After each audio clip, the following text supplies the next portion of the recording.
What's up, YouTube? Phoenix Deity back again with yet another Black Clover Phantom Knights video. So, the update is done as always. You know, another Tuesday/Wednesday, another update, and new stuff to come. So, we're going to talk about the global news first, and then we're going to move over to good old reliable JP.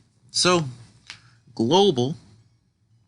You guys have Sekire finally. You know, that's hype for those who like Sekire. You know, you can finally get her. Simp to your heart's content. The event characters, are Sekire, Mimosa, Vanessa, Klaus, and Magna. So all solid characters, all decent. There's no problem there. The event relic isn't that great, so skip it if you want. If you really want to summon, then I guess go for it. Otherwise, there kind of is no point, in all honesty. Next up, you guys have a new season of Arena. I'm pretty sure the season after this, once you guys get to season 6, that's when the Gorgeous Bandana will be available. I could be wrong. Gorgeous Bandana could be available now. I don't know. But it might not be. Might not. But anyway. Then you guys got page 16 of story. So that's somewhat kind of the last bit of story. For quite a bit, I'd say. But yeah, that's that's pretty much it that Global has that has any sort of relevance. Yeah. So Global next week next I'm actually not sure what Global gets next week. Next week, Global will probably just get a 6-star to 7-star banner. Whichever one JP got when Sekire came out, which I really don't remember. I kind of want to say it was Witch Queen, but I could be wrong at the same time. Because I do know they were relatively near each other release date-wise. Oh no, JP got Buffer Fuegoleon. So he most likely will get his 7-star win next week for Global, so there's that. And then I think that's it. Yeah. So next week, so again, just to clarify, next week for Global, most likely Buffer Fuegoleon gets his 7-star awakening, and the week after that, this month, should be Tag Magna. And you guys also should get Tower of Dreams with 61 floors, I believe, or 62 floors. I think 61. It might be 61, but regardless, have fun with that. That will be a great time for all. Now we can move on to good old JP. So, JP got just a little bit, not that much. We have GN Awaken / Edgar Awaken, Edgar, whatever his real name is, Awakened. He is kind of the 4th generation unit. I don't remember what quote-unquote generation we're on. And for those of you who are like, oh, what do you mean? Is that it? Yeah, so I say generation mainly because it's based on overall power. So, here we go. Oh my god, I'm losing my train of thought. But not Halloween, Jesus. Swimsuit Noelle is kind of a 1st generation unit because 1st generation unit's overall power was just all around 1060. 2nd generation units were half anniversary, so if I can find Black Asta, I probably passed him. Black Asta, I consider him generation 2. So he had about like 1,100-ish overall. And then the power ramped up from there to... No, they have the same overall power. To the tag units, who had 1,200 overall. And then that jumped again. No, that's still 1,200. What came after Oh, it was 7 stars. I don't have Devil, so after that it became 1,300 overall. Are you 1-3? You're not 1-3. And then you know, we got the 1,300 overall, and then that's when, like, these are what I call quote unquote generation 3, yeah, generation 3. So generation 1,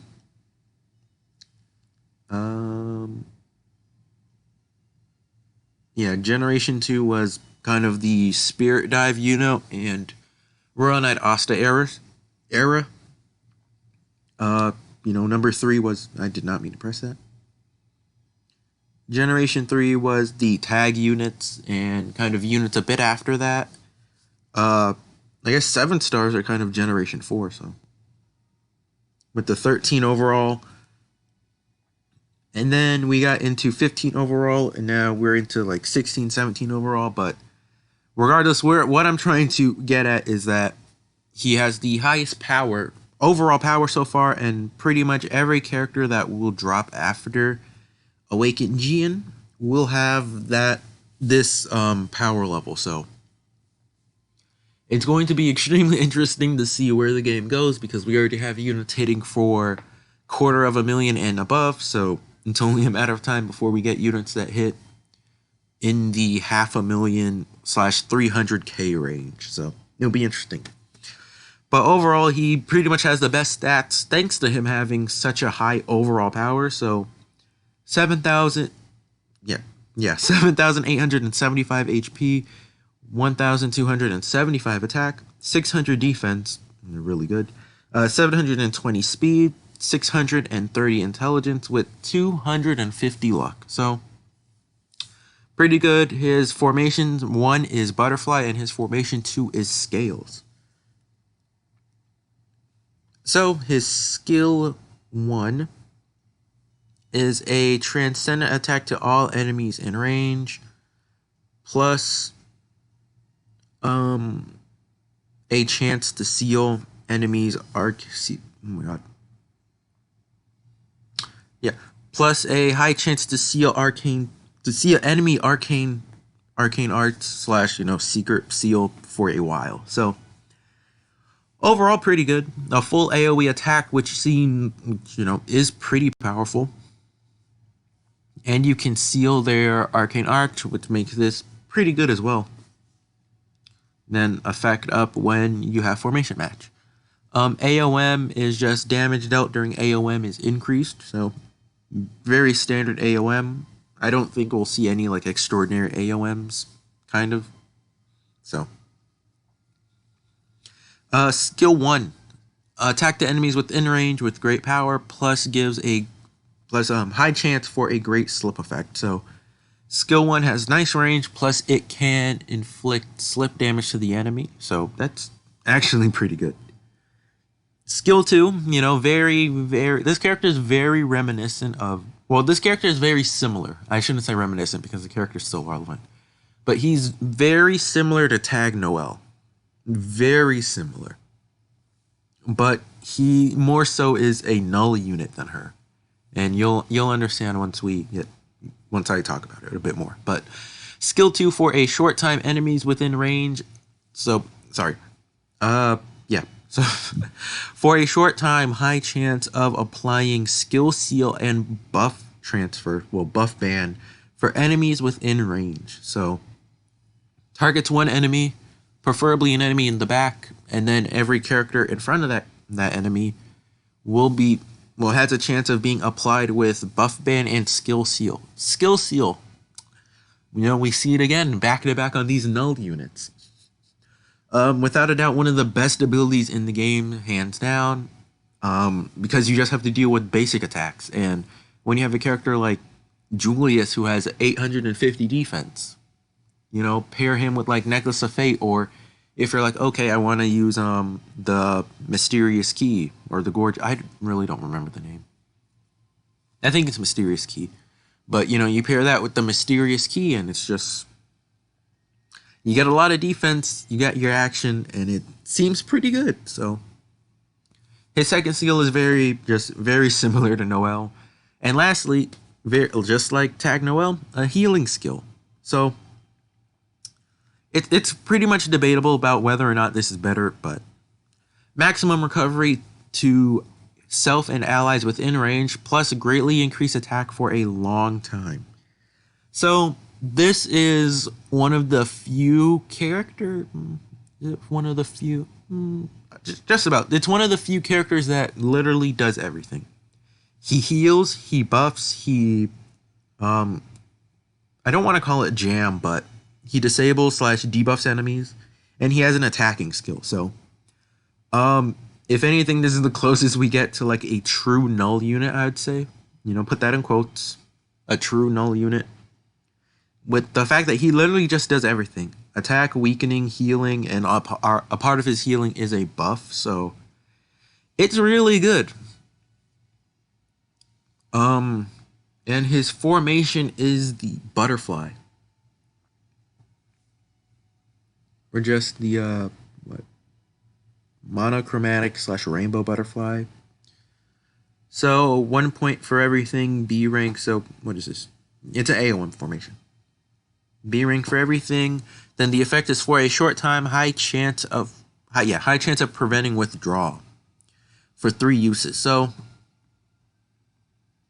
that could actually be that can be relevant, right? Because you have a high chance to prevent withdrawal. So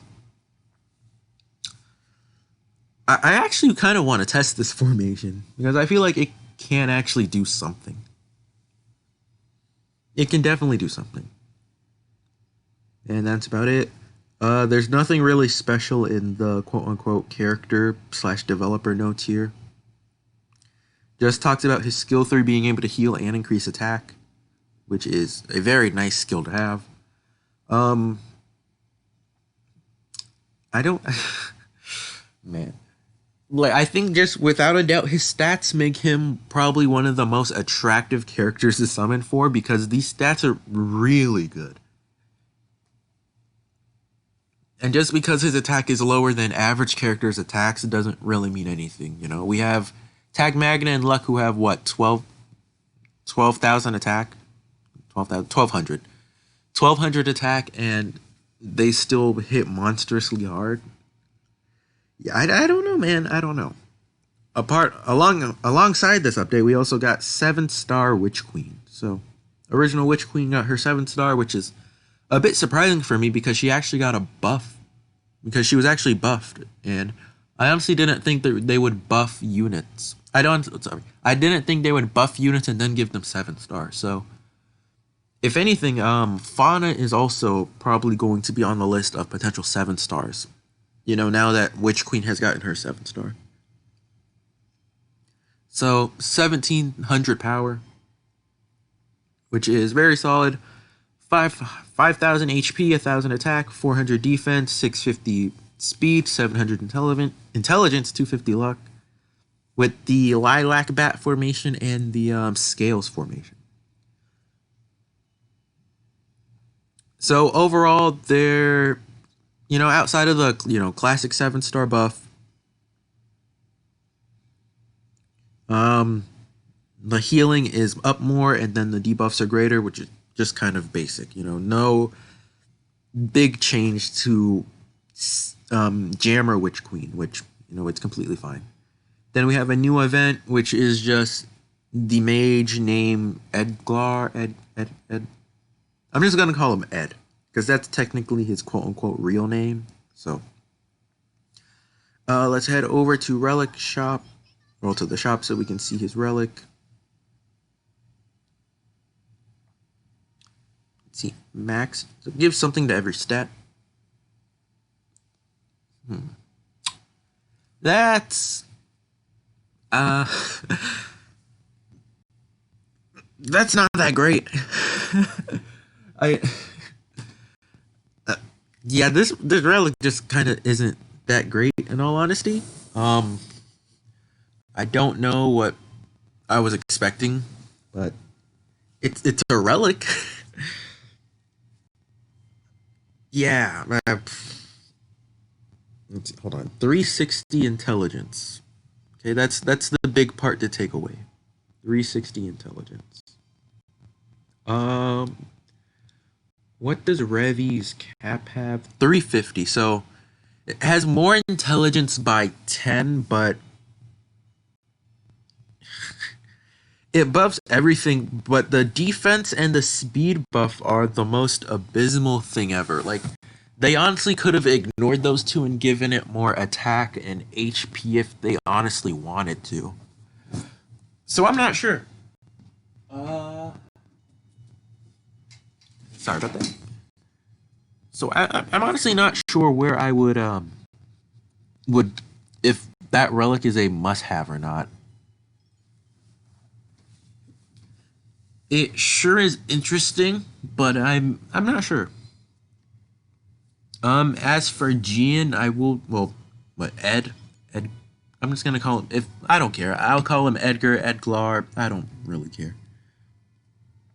I'll just call him Edgar, okay? Gian slash Edgar. On paper, 100%, I would say he's like an arcane unit. Like, he's arcane tier. He just does so much for him he just does a lot, man. You know what I say? The more a unit does, the better they will seem. And he does literally everything. With really good stats, he has I'll just call it next era. He has the next era, like, stat and power level. Man, like, I really kind of want to summon just to test him out. But I really don't have anything. Like, I barely have any, like, relics. Not relics. I barely have any, super fragments of gold and whatnot.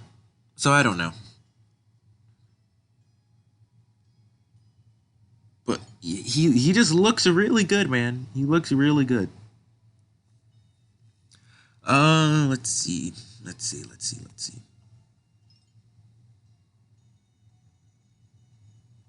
Okay, so his banner does leave the 30th, so, you know, he's going to be up for 2 weeks. So this week we'll have whatever. Wait, no, is that 3 weeks? I think I did that timing off. No, that's 2 weeks. His banner will be up for... Wait, no, that's... Yeah, 2 weeks. Wait, 1, 2... Yeah, 3 weeks, whatever, but... His banner will be up for a bit, so I think I'll wait until next week to decide whether or not I want to summon or not. Yeah. I think that's just the safest bet to decide next week. Because he looks really good on paper. And I'm actually really interested to see what he can do. And, like, best case scenario, I do walk away with super fragments, which I desperately need. So, definitely interesting. And without a doubt, I do have enough time to save for anniversary. Ideally, you guys should try to aim for at least 40. Well, I mean, you don't really need 40k. If you have like 36k, I think you have enough for anniversary. I did not do the math on that, though, so I'm not entirely sure. I can...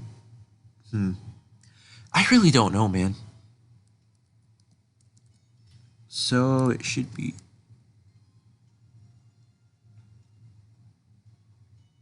should be something along the lines of this. Okay, so by anniversary, your aim should be at least 40k. You know, that's like the safest bet. After you get 40k, you should just stay there. You shouldn't really do more summons. You should just... 40k is like the absolute, like, bare minimum you should have for second year. In the very least, you should have at least 40k. You can easily get that from this tower and next tower, so that, you know, you'll most likely end up with a lot more, so that month's Phantom Fest will be a lot easier for you, but you at least want 40k. And I'm tempted. I think I'll at least, at the very least, I'll do step 1. Right? It is discounted. I usually don't do step 1s. I used to in the past, but I don't anymore. But we'll do step 1 to see. Doesn't look like we'll get anything, which is fine. Yeah, so we won't get anything here. Yeah, I'll you guys will see a video with some type of title and most likely his outline if I do decide to summon again. But man, I'm really tempted to do more than one step. But I think that we'll end this video. I really can't think of anything else. Oh, well, I guess predictions can be in this video too. But next week I definitely would say is the last possible chance for this game to kind of consider giving a 7-star to Spirit Dive Yuno and Royal Knight Asta, you know, like right before anniversary. So I do think next week there's a decent chance that Spirit Dive Yuno will get a 7-star, either him or Royal Knight Asta. And whichever one gets the 7-star this month, the other one will get it next month. So I do think decent chance next week Spirit Dive Yuno gets his 7-star. Next month we get Royal Knight Asta, and then we just kind of go into passive mode until the anniversary. So that's my predictions. This month's Phantom Fest, you know, I think Dark Elf Patry is still kind of up there for possible unit. Well, a possible unit we could get, or he could just be next, you know, the anniversary. So November's Phantom Fest. He could even be next month's Phantom Fest. So he's up there, I think. I mean, Tag Lich and Lumi. Yeah, Tag Lumi is up there as well, but I don't think they'll come out anytime soon. If anything, I really think that Tag Lumi will come out New Year's. Just like Awakened Lick did last year. / this year, I guess, technically. So yeah, that's what I think. That's kind of my predictions. I really don't know who else we could see for Phantom Fest. You know, Damatio.